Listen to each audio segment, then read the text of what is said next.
তুই কয় গেলি কারে কি সেজন্য এরকম পোস্ট করলো আর এইভাবে কেন চলে গেল এটাই বলতে পারতেছি না।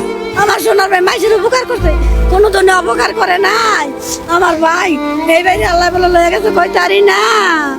আল্লাহ রে আল্লাহ গো কি করবো আমরা এখন, কি করবো জান্না কেন দিতে পারবে আল্লাহ রে। ওই যার মতন দেখা গেছে আমার বাইরে এত বড় এমন এই বয়সের যার মতন। আল্লাহ রে ও ভাই রে তুই কয় গেলি কারে কার কাছে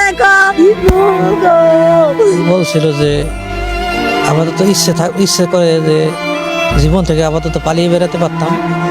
তো এটা দেখার পরে মানে আমার কাছে খুব খারাপ লাগলো যে এইটা পোস্ট করার 12-13 ঘন্টা পরেই ওই এরকম একটা দুর্ঘটনায় মারা গেল ও আমার ছোট ভাই।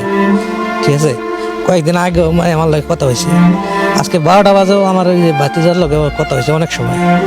তো এটা কিভাবে যে কি হলো এটা আমরা তো ভাই বলতে পারতাছি না যে কি সেজন্য এরকম পোস্ট করলো আর এইভাবে কেন চলে গেল এটাই বলতে পারতাছি না।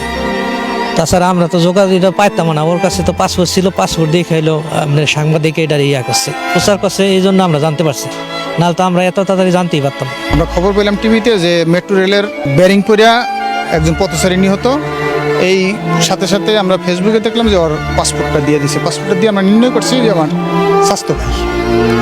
তো ওর একটা ছেলে একটা মেয়ে খুবই ছোট 3 বছরের, ওর উপরে এই সংসারটা নির্ভর করে।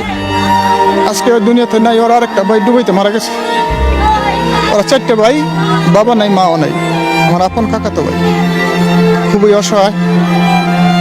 এখন আমরা খবর পাইছি কেবলমাত্র, বাকিটা আল্লাহ জানে কীভাবে ওকে ঢাকা থেকে আনা যায়। হাসপাতাল পুলিশ নিয়ে গেছে শুনলাম, ময়নাতদন্ত করার পরে ওদের সারবে।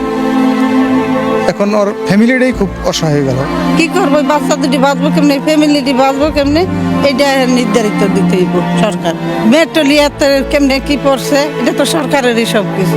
কারণ এটা কিভাবে বাচ্চা দুটা বাঁচবো, ফ্যামিলি বাঁচবো, এটা জানি হারাই করে সবার লাগে হাসি খুশি আসিল, সেটে আসিল না থাকতে ঢাকা সবসময় ঢাকার করছে ঢাকা আমাকে সাথে বই গেলি। বেরিং করিয়া উনি মারা গেছে, ওনার উপরেই এই সংসার নির্ভর করে। দুগা বাচ্চা ছোট ছোট বাইরেও ওনার উপরেই নির্ভর।